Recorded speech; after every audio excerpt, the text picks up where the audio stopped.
اللہ تبارک و تعالیٰ نے فرعون کا اور موسیٰ علیہ السلام کا واقعہ بیان فرمایا۔ موسیٰ علیہ السلام نے فرعون کو اللہ کے دین کی طرف بلایا، لیکن اس نے بہت گھمنڈ کیا، غرور کیا، اور موسیٰ علیہ السلام کی بات کو نہیں مانا، اور اپنے آپ کو رب کہلوانے لگا۔ کہتا تھا میں تمہارا سب سے بڑا رب ہوں، انا ربکم الاعلی۔ اپنے آپ کو خدا کہلواتا تھا۔ لوگ اس کے دربار میں جا کر اس کے سامنے سجدہ کرتے تھے۔ بڑا گھمنڈ تھا اس کو، بڑا غرور تھا۔ اس کے پاس حکومت بھی تھی، اس کے پاس مال بھی تھا، اس کے پاس فوج بھی تھی، طاقت بھی تھی، قوت بھی تھی، اور موسیٰ علیہ السلام اس کے مقابلے میں کمزور تھے۔ نہ مال تھا، نہ اسباب تھا، نہ پیسہ تھا، نہ حکومت تھی، نہ کوئی فوج تھی۔ موسیٰ علیہ السلام حق پر تھے۔ اللہ تبارک و تعالیٰ نے موسیٰ علیہ السلام کو حق پر ہونے کی وجہ سے کامیابی عطا فرمائی، اور فرعون جو ہے ناحق پر تھا، اس لیے ناکام ہوا۔ سب کچھ کے باوجود، اس کے پاس سب کچھ ہونے کے باوجود ناکام ہوا، اور اللہ نے اس کو سمندر میں، دریا میں ڈبو دیا، اور اس کے گھمنڈ کرنے کی وجہ سے دریا نے بھی اس کو اپنے اندر نہیں لیا، باہر پھینک دیا نکال کر اس کی ناش کو۔ آج بھی اس کا جسم مصر کے عجائب خانے میں رکھا ہوا ہے، اور اللہ نے وعدہ کیا ہے کہ اے فرعون، تیرا بدن کو قیامت تک باقی رکھوں گا، آنے والی نسلوں کو عبرت کے لیے، کہ اس نے ایک گھمنڈ کیا تھا پیغمبر کے مقابلے میں، اس نے غرور کیا تھا، تکبر کیا تھا، اپنے آپ کو خدا کہلوایا اس نے، تو اس کے بدن کو میں قیامت تک باقی رکھوں گا، تاکہ عبرت حاصل کریں لوگ کہ جو اس طرح کرے گا اس کا بھی انجام ایسا ہی ہوگا جیسے اس کا ہوا۔ آج بھی مصر کے عجائب خانے میں اس کا جسم رکھا ہوا ہے۔ کمزور دل کا آدمی اس کو دیکھ نہیں پاتا، ڈر جاتا ہے، ایسا خوفناک اور دہشتناک اس کا چہرہ اور جسم ہے۔ اللہ اس سے ہماری حفاظت فرمائے۔ اس کے بعد ابراہیم علیہ السلام کے پاس فرشتے آئے آسمان سے، ابراہیم علیہ السلام کا واقعہ بیان ہوا۔ ابراہیم علیہ السلام کے بھتیجے لوط علیہ السلام تھے۔ لوط علیہ السلام کی قوم بھی بڑی خطرناک تھی۔ ابراہیم علیہ السلام کے پاس فرشتے آئے، ابراہیم علیہ السلام بڑے مہمان نواز تھے، ان کے لیے فوراً بچڑا بھون کر لے کر آئے۔ بچڑا جو ہوتا ہے نیا بچہ گائے کا، قرآن نے ذکر کیا اس کو، اس میں کوئی خاصیت ضرور ہے۔ حضرت ابراہیم علیہ السلام بہت مہمان نواز تھے، اور بغیر مہمان کے تو کھانا نہیں کھاتے تھے۔ آپ حضرات سے میری گزارش ہے کہ رمضان المبارک میں کھانا وغیرہ، پانی وغیرہ خوب تقسیم کرو، کھلاؤ پلاؤ، پتہ نہیں کون سا لقمہ، کون سی روٹی، کون سا چیز جو ہے اللہ کو اس مہینے میں، مبارک مہینے میں جو ہے پسند آ جائے، قبول کر لے اللہ اور ہماری مغفرت فرما دے۔ عربوں کے ہاں دیکھیے حرمین شریفین میں، مسجد نبوی میں اور مسجد حرم میں 20 کروڑ روپیہ روزانہ خرچ ہو رہا ہے افطار پر، کھانے پر۔ اور عرب حضرات کو میں نے دیکھا جب ہم حج پر تھے یا عمرہ پر تھے، وہ لال بتیوں پر اپنی گاڑیوں کو روک لیتے تھے، اور جو نکلنے والے ہوتے تھے ان کے لیے مرد ہوتے تھے تو مرد ان کے چپٹ جاتے تھے، کہتے تھے یہ لے لو ہمارا سامان، داڑھی میں ہاتھ دیتے تھے، اللہ کے بندو یہ لے لو۔ عورتیں عورتوں کی چپٹ جاتی تھی کہ یہ لے لو سامان۔ ایک ہمارے عزیز گئے تھے ابھی عمرہ کرنے کے لیے، مجھے بتا رہے تھے کہ 15 یا 10 کلو اجوا کھجور ایک آدمی مجھے ہدیہ دینے کے لیے آیا اجنبی، اور میں نے انکار کیا، اور وہ دیتے ہی فوراً رفو چکر ہو گیا، پتہ ہی نہیں چلا کدھر نکل گیا۔ ان حضرات کو اصل میں یہ پتہ ہے کہ خرچ کرنے پر ہمیں اللہ کے ہاں کیا ملنے والا، اللہ کیا عطا فرمائے گا۔ اصل میں ہمیں ان چیزوں پر یقین نہیں ہے، اس لیے ہم ایسا کرتے نہیں ہیں۔ بہرحال ابراہیم علیہ السلام جو ہے فوراً بچڑا بھون کر لے کر آئے، اور وہ تو فرشتے تھے، انہوں نے ہاتھ نہیں بڑھایا تو ابراہیم علیہ السلام ڈر گئے اگر مہمان کے سامنے آپ کھانا رکھو اور آپ کا مہمان کھانا نہ کھائے تو آپ اس کے خلاف جو ہے دل میں یہ سوچنے لگیں گے بھئی کوئی نہ کوئی بات ہے جو یہ ہمارے کھانے سے ہاتھ کھینچ رہے ہیں۔ ابراہیم علیہ السلام بھی ایسے ہی ڈر گئے تھے۔ پھر انہوں نے بتایا کہ آپ کے لیے بیٹے کی خوشخبری ہے، آپ کے ہاں اسماعیل جیسا حلیم اور بردبار بیٹا پیدا ہوگا، بڑھاپے میں بھی اللہ دے سکتا ہے۔ 94 سال کی سفید داڑھی ہو گئی اور اللہ نے بشارت دے دی۔ ابراہیم نے علیہ السلام نے دعا مانگی کہ اللہ میرے لیے کوئی ایسا اولاد دے دے جو تیرا دین کو آگے بڑھائے۔ بڑا قربانی والا خاندان تھا یہ۔ اللہ نے اس کی قربانیاں ذکر فرمائیں، کتنی قربانی انہوں نے دی۔ تو اللہ نے بڑھاپے میں بیٹا دیا اور بردبار دیا۔ دیکھو بنی اسرائیل میں 450 نبی آئے، اسحاق علیہ السلام بھی ان کی اولاد ہے، اس میں 450 پیغمبر آئے، اور ادھر اسماعیل علیہ السلام بھی ان کی بیٹا ہے، اس کی اولاد میں ایک ہی پیغمبر آئے، ان کا نام ہے محمد رسول اللہ صلی اللہ علیہ وسلم۔ بہرحال ابراہیم علیہ السلام سے انہوں نے کہا کہ آپ کو بیٹے کی خوشخبری ہے، اور ہم جو ہے لوط علیہ السلام جو آپ کا بھتیجا اور اللہ کا پیغمبر ہے، اس کی قوم نے سر اٹھایا ہے، ہم اس کے پاس جا رہے ہیں اور اس کی بستی کو الٹنا ہے، اللہ کا حکم ہو چکا ہے۔ ابراہیم علیہ السلام نے ان کو سمجھایا کہ نہیں دیکھو آپ جو ہے اس بستی کو، ان کی بستیوں کو جو ہے عذاب مت دو۔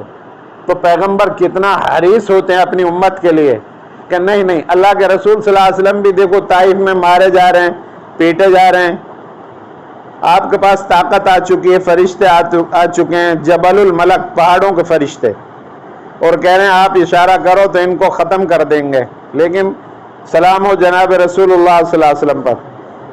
آپ نے فرمایا نہیں یا اللہ، اگر یہ لوگ نہیں ایمان لائیں گے تو ان کی اولاد میں ایمان لائیں گے لوگ۔ ان کو جو ہے انہوں نے مجھے مارا پیٹا، میں نے ان کا سب کچھ برداشت کیا، میرے خون نکلنے لگا، جسم زخمی ہیں، اس کے باوجود بھی اللہ کے نبی صلی اللہ علیہ وسلم بد دعا نہیں کر رہے ہیں، اے اللہ نہیں ان کو معاف فرما دے، یہ مجھے پہچانتے نہیں۔ اسی طرح ابراہیم علیہ السلام بھی فرشتوں سے کہہ رہے ہیں کہ نہیں ان کو معاف کر دو، اللہ سے معافی مانگ رہے ہیں ان کے لیے۔ لیکن وہ قوم ماننے والی نہیں تھی، بہت ہی گھٹیا حرکت کرتی تھی۔ جیسے ہمارے یہاں اب چل رہا ہے کہ وہ ہم جنس پرستی، لڑکا لڑکی سے شادی کر لے، لڑکی لڑکی سے شادی کر دے، یہ جو ہے دنیا کا زوال ہے، زوال بہت ہی خطرناک دور ہے یہ۔ اپنے ایمان کو بچا لو، حدیث میں آتا ہے صبح آدمی مسلمان ہوگا، شام کو کافر ہوگا، شام کو مسلمان ہوگا، صبح کو کافر ہوگا۔ یہ اللہ کا عذاب تبھی تو آ رہا ہے، زلزلے، یہ چاہے سائنس کی کتنی بڑی بڑی باتیں کرنے لگیں، لیکن یہ زوال ہے، عروج نہیں ہے، تنزلی کی طرف جا رہے ہیں لوگ۔ جہاں سودی نظام ہو، جہاں جو ہے ہم جنس پرستی عام ہو جائے، لڑکا لڑکوں کے ساتھ جو ہے خلط ملط ہو جائے، غلام بازی عام ہو جائے، عورتیں عورتوں کے ساتھ۔ بہرحال وہ قوم اللہ تبارک و تعالیٰ نے اغلام بازی کی وجہ سے لڑکوں سے اپنی شہوت پوری کرتے تھے۔ لوط علیہ السلام نے ان کو لاکھ سمجھایا اور فرمایا کہ میری بیٹیاں ہیں، امت کی جو عورتیں ہیں وہ بھی انبیاء کی بیٹی ہوتی ہیں، اس لیے حضرت لوط علیہ السلام نے یہ فرمایا میری بیٹیاں ہیں، ان سے نکاح کر لو اور پھر ان سے اپنی شہوت پوری کرو۔ لیکن انہوں نے کہا کہ لوط تمہیں تو معلوم ہے کہ ہمیں عورتیں پسند نہیں ہیں، ہمیں تو لڑکے پسند ہے۔ خوبصورت فرشتے دیکھے تو گھر پر دیواریں لفانگ کر کودنے لگے۔ لوط علیہ السلام گھبرا گئے، خدا کے بندو میری بے عزتی، میرے مہمان ہیں یہ، تم ایسا مت کرو۔ انہوں نے کہا نہیں ہمیں تو یہ چاہیے۔ انہیں کیا پتا تھا یہ اللہ کے فرشتے ہیں۔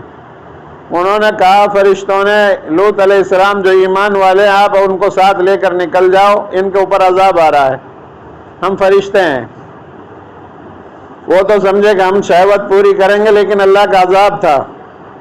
بستیوں کو اٹھایا، پھر اوپر آسمانوں پر ان کے جانوروں کی، مرغوں کی آواز آسمان کے فرشتوں نے سنی، اتنا قریب آسمان کے لے گئے ان کو، جبرائیل علیہ السلام اور میکائیل علیہ السلام، اور پھر پلٹی ماری اور ان کی بستیوں کو دبا دیا زمین کے اندر.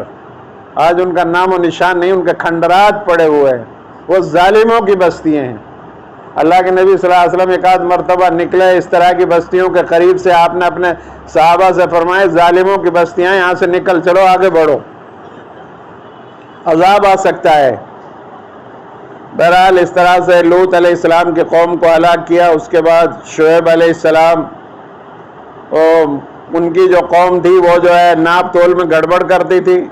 یہ پھیری پھرتے تھے، اصحاب مدین جنہیں کہتے ہیں، قرآن ذکر کر رہا ان کا. وہ پھیری پھرتے تھے، اور پھیری پھرتے وقت میں عورتیں آتی تھی ان سے سامان لینے کے لیے، تو وہ کیا کرتے تھے، ترازو کو لیتے تھے اور اپنی لنگی کو کھول دیتے تھے. عورت شرم کی وجہ سے یوں پلہ کر لیتی تھی، ڈھک لیتی تھی اپنے چہرے کو، اور وہ ڈنڈی مار دیتے تھے، اس میں گڑبڑ کر دیتے تھے. اللہ تعالیٰ نے ان کی بستیوں کو بھی ہلاک کر دیا. فرشتوں نے چیخ ماری اور ہلاک ہو گئے.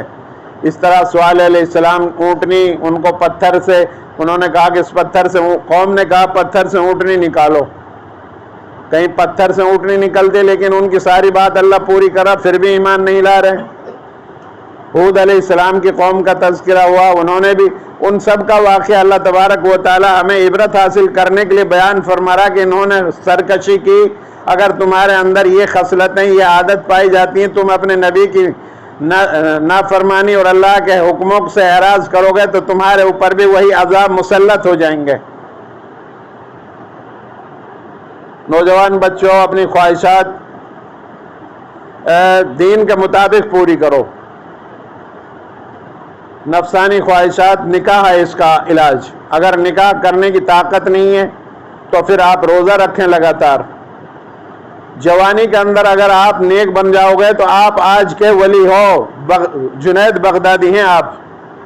اللہ کے رسول صلی اللہ علیہ وسلم نے ارشاد فرمایا تھا، میں بھی اللہ کا محبوب ہوں، اور وہ جوان جو جوانی میں صحیح راستہ اختیار کرے اور توبہ کرے وہ بھی اللہ کا محبوب ہے. تو اپنی زندگیوں کا رخ دین پر پلٹنے کی کوشش کریں. تو اس طرح سے اللہ تبارک و تعالیٰ جو ہے نوح علیہ السلام کا واقعہ بیان فرما رہا. نوح علیہ السلام نے 950 سال تک دین کی دعوت دی اپنی قوم کے اندر. قوم جو ہے آپ کا ہنسی اور مذاق اڑانے لگی. جب 950 سال گزر گئے اور چند ہی لوگ 80 کے قریب ہی ایمان لائے. لوط علیہ السلام کی بیوی بھی ایمان نہیں لائی تھی لوط پر، وہ بھی ہلاک ہو گئی ان لوطیوں کے ساتھ میں. اور اسی طرح نوح علیہ السلام 950 سال تک دعوت دیتے رہے تو ان کا بیٹا اور نوح علیہ السلام کی بیوی بھی ایمان نہیں لائی تھی، اور ان کا بیٹا بھی ایمان نہیں لایا تھا. بیٹے کی بیوی، 4 لوگ یہ تھے جو نوح علیہ السلام کے گھر والے تھے. ان کا ذکر کیا ہے ان کی بیوی کا. حضرت نوح علیہ السلام کی بیوی کا نام وائلہ، یام ان کا بیٹا کا نام تھا. تو ان کا تذکرہ قرآن کر رہا ہے کہ یہ جو ہے ایمان نہیں لائے اور انہوں نے گھمنڈ کیا، غرور کیا، پہاڑ پر چڑھ جائیں گے. تو باپ کو تو اولاد کی محبت ہوتی ہے. انہوں نے، نوح علیہ السلام نے بیٹے کو اپنے طرف بلایا تھا کہ آ جاؤ بیٹا، آج اللہ کے عذاب سے کوئی بچ نہیں پائے گا. لیکن بیٹے نے یہی بات کہی کہ میں تو پہاڑ پر چڑھ جاؤں گا. میرے بھائیوں، تنور سے جہاں سے روٹی بنتی ہے وہاں سے پانی نکلنا شروع ہوا، پورے ملک میں پھیل گیا، اور بڑے بڑے پہاڑ بھی نہ بچ پائے. وہ جو پہاڑوں پر بات کر رہے تھے پہاڑوں پر چڑھ جائیں گے، وہ بھی جو ہے ہلاک ہو گئے. نوح علیہ السلام کشتی بناتے تھے تو نوح کی قوم ان سے مذاق کرتی تھی کہ لو بڑھئی کا کام کرنے لگے نبوت کو چھوڑ کر. ہمارے زمانے میں بھی ایسے بہت سارے لوگ ہیں. دین کا کام کرو گے نا تو تمہیں واسطہ پڑے گا کہ کبھی کوئی آپ سے کچھ کہے گا، کوئی کچھ کہے گا، کوئی کچھ کہے گا. بڑی ٹینشن ہوتی ہے اس کام میں. بہرحال اسی طرح نوح علیہ السلام کی قوم مذاق اڑانے لگی، کہنے لگی لو نبوت کا کام چھوڑا، دعوت کا، تبلیغ کا کام چھوڑا، اب کشتی بنا رہے ہو، بڑھئی کا کام کرنا شروع کر دیا ہے. یوں کہ وہ آئے گا، پانی آئے گا، سیلاب آئے گا، بچ نہیں پاؤ گے. وہ کہنے لگے لو خشکی پڑی ہے، دور دور تک پانی کا نام و نشان نہیں ہے، یہ پانی کی بات کر رہے ہیں، کشتی بنا رہے ہیں حضرت نوح. ایسے مذاق اڑا رہے تھے وہ لوگ. بہرحال ایسا ہی ہوا، وہ سب بچ نہیں پائے. چند ہی لوگ بچے تھے جو ان کی کشتی میں بیٹھ گئے تھے ایمان والے. آدم کے بعد نوح تک جو نسل تھی وہ پانی میں سیلاب میں ختم ہو گئی تھی. نوح سے پھر یہ نسل کا سلسلہ دوبارہ شروع ہوا. آدم ثانی جو ہیں وہ حضرت نوح علیہ السلام ہیں. اس کے بعد جو ہے یوسف علیہ السلام کا ذکر ہوا. یوسف علیہ السلام کا بھی بڑا دردناک واقعہ ہے, بہت دردناک واقعہ ہے. حضرت یوسف علیہ السلام نے بچپن میں چھوٹے سے جو تھے بچپن میں خواب دیکھا کہ چاند اور سورج اور 11 ستارے میرے لیے سجدہ کر رہے ہیں. یوسف علیہ السلام واحد ایسے پیغمبر ہیں جن کے باپ بھی نبی ہیں, جن کے دادا بھی نبی ہیں اور خود بھی نبی ہیں. ان کا دادا کون تھا, باپ کون تھا؟ یعقوب علیہ السلام. یعقوب علیہ السلام کے والد اسحاق علیہ السلام اور اسحاق علیہ السلام کے والد ابراہیم علیہ السلام. ان کا واقعہ بہت زیادہ اللہ کے رسول صلی اللہ علیہ وسلم سے ملتا جلتا ہے. بہرحال یوسف علیہ السلام نے اپنے ابا کو بتایا, یعقوب علیہ السلام کو, کہ ایسے ایسے جی ابا جی میں نے یہ خواب دیکھا ہے, 11 ستارے چاند اور سورج میرے سامنے سجدے میں گرے ہوئے ہیں. باپ نے کہا بیٹا کسی کو یہ خواب مت بتانا, تمہارے بھائی ہیں وہ حسد کرنے لگیں, تمہیں نقصان پہنچا دیں, کسی کے سامنے مت بتانا. بھائی جو تھے ان کے 11 بھائی تھے تو وہ دوسری ماں سے تھے, وہ جو ہے اس طاق میں تھے کہ ابا جان جو ہے بنیامین سے اور یوسف سے زیادہ محبت کرتے ہیں, کیوں نہ ان کو اپنے راستے سے ہٹا دیں اور ہم یہ ابا کا رخ ہماری طرف ہو جائے گا. آج بھی اولاد میں یہ چیمی گوئی ہوتی ہیں, لو جی ابا جی اس سے زیادہ کرتے ہیں, امی جی اس سے کرتی ہیں, ہمیں تو کوئی پوچھتا نہیں. ایسا ہوتا ہے, یہ اللہ کی طرف سے ہوتا ہے. بہرحال یوسف کا وہ 11 بھائی یعقوب علیہ السلام اپنے ابا کے پاس آئے, کہنے لگے جی ہم سیر کے لیے جائیں گے اور یوسف کو ہمارے ساتھ بھیجو. یوسف علیہ السلام کے بارے میں یعقوب علیہ السلام نے فرمایا تم کہیں کھیل کود میں لگ جاؤ اور اس کو پیچھے سے کوئی جانور نقصان پہنچا دے, یہ جو ہے ان کو پریشان ہو جائیں, یہ نقصان ہو جائے ان کو. میں ڈرتا ہوں اس بات سے, کیونکہ نہیں ہم تو بہت سارے کئی لوگ ہیں, ہم تو لے جائیں گے. چنانچہ لے گئے جنگل میں, لے جا کر کسی نے کہا کہ ویرانے میں چھوڑ دو, جانور کھا جائیں گے. ایک بھائی نے کہا ایسا کرو ان کو جو کنواں ہے, جو چلتا نہیں ہے کنواں, بند کنواں ہے, اس میں ڈال دو. اس بات پر سب متفق ہو گئے کہ اس کو کنویں میں ڈال دیا جائے. قافلے کے لوگ سفر پر نکلیں گے, وہ جو ہے اس کو نکال کر لے جائیں گے, غلام بنا لیں گے اور اس کا معاملہ ختم ہو جائے گا. فانوس بن کر جس کی حفاظت ہوا کرے وہ شمع کیا بجھے گی جسے روشن خدا کرے. وہ ہمت کرو گے تو ایک ہی آدمی کو اللہ, اکیلے چلے تھے یہ, اکیلے یوسف علیہ السلام. اس سے سبق حاصل کرنا ہے کہ ایک فرد اکیلا چل رہا ہے اور اکیلے کی اخلاص پر, حق پر ہونے کی وجہ سے اللہ حکومت عطا فرماتا ہے. چنانچہ وہاں سے شام کے ٹائم آئے, شام کے ٹائم ابا جی کے پاس کہنے لگے, ان کا کرتا بھی لے کر آئے بھیڑیے کے خون میں بھگو کر, کہنے لگے جی ہم تو کھیل میں لگ گئے اور ادھر سے یوسف علیہ السلام کو جو بھیڑیے نے پھاڑ ڈالا وہ ختم ہو گئے. ابا جی بھی تو پیغمبر تھے, وہ بھی تو بہت تجربہ کار تھے, انہوں نے کہا یہ خون میرے بیٹے کا نہیں ہو سکتا, کوئی جانور جو ہے نبی کو ہونے والے نبی کو نقصان نہیں پہنچا سکتا. مجھے نہیں لگ رہا تمہاری باتوں پر یہ واقعہ صحیح ہے, اور یہ خون جو ہے میں سونگ کر دیکھ رہا ہوں میرے بیٹا کا نہیں ہو سکتا. بہت تجربہ کار انسان, پیغمبر تھے آخر تو.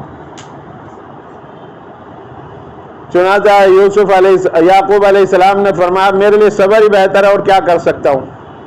ادھر قافلے کے لوگ آئے, ان کو نکال کر لے جا کر مصر میں جا کر عزیز مصر جو بادشاہ تھا اس نے خرید لیا. بیوی سے کہا اس کو اپنے گھر میں رکھو, یہ ہمارا بیٹا ہوگا. جب جوان ہوئے بہت خوبصورت تھے حضرت یوسف علیہ السلام.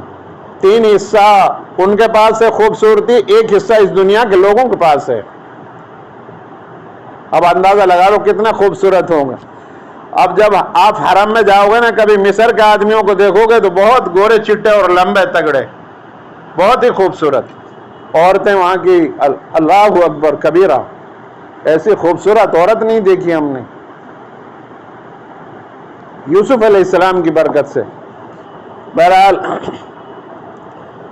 جب جوان ہوئے تو ان کی جو بیوی تھی بادشاہ سلامت کی، ان کا ان پر دل آ گیا اور اپنا گھر کی کندی لگا کر کہنے لگی میرے ساتھ غلط حرکت کرو۔ انہوں نے کہا معاذ اللہ، میں اللہ سے ڈرتا ہوں، میں ایسا نہیں کر سکتا۔ چنانچہ وہ بھاگتے گئے، عورت پیچھے چل رہی ہے، ان کو پکڑنے کے لیے پیچھے سے دامن کھینچا۔ جب آپ آگے بڑھو گے تو پیچھے کا جو دامن پھٹے گا وہ کس لیے پھٹے گا؟ پیچھے والا اس کو کھینچے گا تبھی تو پھٹے گا نا۔ اور اگر آپ مرد ہو اور آپ جو ہے عورت کی طرف بھاگ رہے ہو تو آپ کا اگلا جو دامن ہے وہ پھٹے گا تو آپ کی غلطی مانی جائے گی، پیچھے کا جو دامن ہے وہ پھٹا ہوا ہے تو عورت کی غلطی مانی جائے گی۔ چنانچہ یوسف علیہ السلام کے پیچھے کا دامن پھٹ گیا اور راستے کھلتے گئے۔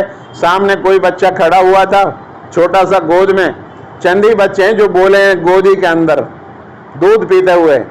جب وہ بچہ نے دیکھا کہ یہ یوسف ہے اور یہ عورت اس کے اوپر الزام لگا رہی ہے تو اس نے کہہ دیا سارے مجمع میں کہ اگر دامن یوسف کا پیچھے سے پھٹا ہوا ہے تو عورت کی غلطی ہے، آگے والا دامن پھٹا ہوا ہے تو یوسف کی غلطی ہے۔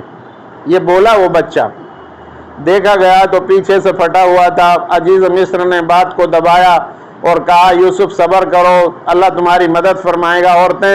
عورتوں کی چال جو ہے بہت خطرناک ہوتی ہے، اس طرح ان کو سمجھائے یوسف علیہ السلام۔ حضرت داؤد علیہ السلام نے تو فرمایا تھا حضرت داؤد علیہ السلام نے سلیمان علیہ السلام کو فرمایا تھا بیٹا تم جو ہے عورت کے پیچھے مت جانا، سانپ کے پیچھے چلے جانا۔ اور اللہ کے رسول صلی اللہ علیہ وسلم نے ارشاد فرمایا کہ ایک عورت غیر محرم ہو، دوسرا مرد غیر محرم ہو، وہاں تیسرا شیطان ہوتا ہے، وہ ان کو کسی نہ کسی دن برائی میں ملوث کر دے گا۔ اس لیے غیر محرم عورتوں کے ساتھ خلط ملط نہ بیٹھو، یہ کہیں نہ کہیں آپ کو جال میں پھنسا دیں گے۔ عورت کا جال بہت خطرناک ہے۔ آج دیکھ رہے ہو آپ کتنا اخبارات میں آپ دیکھ رہے ہیں، خوب سمجھدار آدمی ہیں آپ لوگ، اس لیے عورتوں کے چال اور جال سے بچنے کی کوشش کریں۔ چنانچہ یوسف علیہ السلام کے بارے میں چرچا ہو گیا پورے شہر میں، مصر کے اندر کہ بادشاہ کی بیوی ایک غلام پر جو ہے فریفتہ ہو گئی۔ ادھر اس نے دعوت کر دی سارے مصر کی عورتوں کی جو خاص عورتیں تھیں، اور پھر یوسف کو بلایا کہ یہاں سے نکل جاؤ۔ وہ نکلے تو ان کو عورتوں کو پھل دے دیے ہاتھ میں اور چاقو دے دیے۔ وہ یوسف کو دیکھتے ہی اپنے ہاتھوں کو انہوں نے کاٹ لیا، اتنے خوبصورت اللہ نے ان کو بنایا۔ بہرحال یوسف علیہ السلام کو قید خانے میں انہوں نے ڈلوا دیا عورت نے۔ اب یوسف علیہ السلام قید میں ہیں، وہاں اللہ کے دین کی دعوت دے رہے ہیں۔ دو قیدیوں نے خواب دیکھا، ایک روٹیاں سر پہ رکھی ہوئی ہیں اور پرندے ان کو روٹیوں کو نوچ کر ان کے سر کے اوپر سے لے کر جا رہے ہیں۔ دوسرے نے خواب دیکھا کہ میں جو ہے شراب نچوڑ کر پلا رہا ہوں۔ خواب کے بارے میں انہوں نے تعبیر لینی چاہیے تو قید خانے کے اندر یوسف نے ان کو تعبیر بتائی، پہلے دین کی دعوت دی، ایک اللہ سے ہونے کا یقین ان کا پیدا کیا، پھر ان کو خواب کی تعبیر بتائی۔ خواب کی تعبیر اللہ نے ان کو بہت اچھی سکھائی تھی۔ یوسف علیہ السلام کو خواب کی تعبیر بہت ہی بہترین اللہ نے عطا فرمائی تھی، نمٹارا کر دیتے تھے، صاف بتا دیتے تھے۔ تو ان دونوں کو بتایا کہ جس کے اوپر روٹی رکھی ہوئی تمہارے ٹوکرے میں سر پر، تمہیں پھانسی دی جائے گی اور تمہارا گوشت کوے اور چیل نوچ کر کھا جائیں گے اور تم ختم کر دیے جاؤ گے، تمہیں سولی دی جائے گی۔ اور جو تم شراب پلا رہے اور نچوڑ رہے ہو، اس کا مطلب یہ ہے کہ تم بادشاہ کے دربار میں پانی پلانے پر مقرر ہو گئے۔ چنانچہ ایسا ہی ہوا۔ جب وہ آزاد ہوئے قید خانے سے تو یوسف نے ان سے کہا تھا کہ بادشاہ سے جا کر کہو تمہارے قید خانے میں ایک آدمی بغیر قصور کے بند ہے، ان کے بارے میں سوچو۔ اور وہ آدمی جا کر بھول گیا، اس کو یاد ہی نہیں رہا یوسف علیہ السلام کے بارے میں۔ ادھر بادشاہ کو پھر خواب دکھائی دیا کہ 7 موٹی گائیں 7 دبلی پتلی گاؤں کو کھائی جا رہی ہیں۔ ملک میں چرچا ہوا، بڑے خواب کی تعبیر بتانے والوں کو بلایا گیا، کسی نے تشفی بخش جواب نہیں دیا بادشاہ کو۔ پھر اس آدمی کو، بندے کو جو بادشاہ کے دربار میں ساقی کا کام کر رہا تھا، اس کو یاد آیا کہ بادشاہ سلامت آپ کے قید خانے میں ایک بندہ ہے جو بہت ہی اچھے انداز میں خوابوں کی تعبیر دیتا ہے۔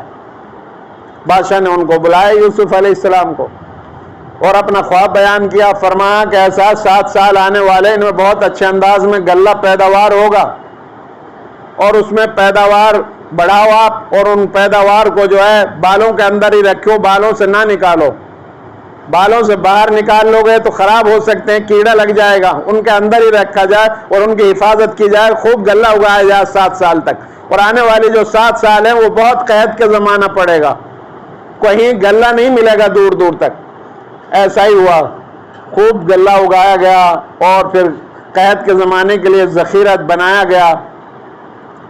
پھر چاروں طرف قحط پڑا اور کنعان کے لوگ، مصر کے لوگ، ان کے پاس دور دور سے لوگ آتے تھے. ان کے بھائی بھی آئے، بھائیوں کو انہوں نے پہچان لیا، یوسف علیہ السلام کو. نقاب میں رہتے تھے یوسف علیہ السلام، بھائی نہیں پہچان پائے. وہ غلہ لینے کے لیے پیسہ بھی لے کر آئے، پیسہ بھی واپس کیا، ان کا غلہ بھی دیا اور وہ چلے گئے. اور ان سے کہا اپنا بھائی کو بھی لے کر آنا اور زیادہ ملے گا تمہیں. تو بڑا خوش ہوئے، وہاں جا کر گھر پہ اپنے یعقوب علیہ السلام کے پاس گئے. ابا جی ہمارے تو پیسہ بھی واپس ہو گیا اور غلہ بھی مل گیا، اس سے بڑا سخی آدمی اور کون ہو سکتا ہے، اور بھائی کو بھی بھیج دو. اب وہ تو ابا ڈرے ہوئے تھے کہ کہیں یہ بھی بچہ میرا بنیامین بھی ضائع نہ ہو جائے، ایک تو یوسف کو ضائع کر چکے ہو تم. لیکن انہوں نے پھر یقین دلایا، پھر لے گئے یوسف علیہ السلام کے بھائی کو، بنیامین کو. وہاں جا کر کے نہیں، بھائی کو بھی روک لیا اور پھر ان سے کہا کہ جاؤ اپنے ابا کو بھی لے کر آؤ.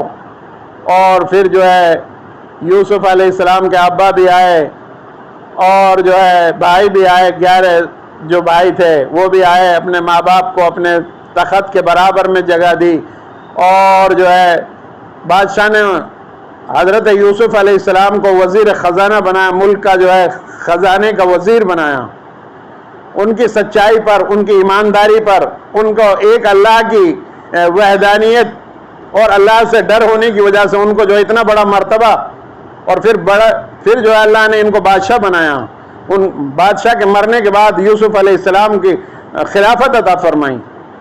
اور پھر جو ہے باپ کو بھی اپنے برابر بٹھایا، ماں کو بھی بٹھایا اور بھائیوں کو بھی بٹھایا. اور جو ہے پھر ابا سے کہا کہ ابا جی آج میرے خواب پورا ہوگا، جو میں نے بچپن میں آپ کو خواب بتایا تھا وہ خواب میرا پورا ہوگا. یہ بھائی جو ہیں میرے سامنے جو ہے کھڑے ہوئے ہیں آج معافی مانگنے کے لیے. اللہ کے رسول نے فتح مکہ پر معافی دی تھی عام لوگوں کو، اسی طرح یوسف علیہ السلام نے سارے بھائیوں کو معاف کر دیا تھا کہ جاؤ تمہارے اوپر کوئی گرفت نہیں ہے، جو تم نے کیا میں نے ان کو ختم کر دیا، میں نے تمہیں معاف کر دیا، جاؤ تم آزاد ہو.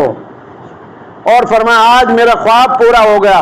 یہاں پر بات یہ نکل کر آتی ہے کہ ایمانداری سے اگر اکیلے بھی ہو اور محنت کرتے چلے جاؤ گے، ہمت کے ساتھ رہو گے تو اللہ تبارک و تعالی آپ کو خلافت اور حکومت عطا فرمائے گا. جیسے یوسف علیہ السلام اکیلے چلے تھے، کوئی پیسہ لے کر تھوڑے ہی چلے تھے گھر سے، حتیٰ کہ انتہائی یہ بات تھی کہ غلام بنا دیے گئے اور جو ہے مصر میں جا کر کے چند پیسوں میں جا کر کے بیچ دیے گئے. بہرحال ایک دن یوسف علیہ السلام اپنے ملک کے لوگوں کے لیے جو ہے غلہ تقسیم کر رہے تھے.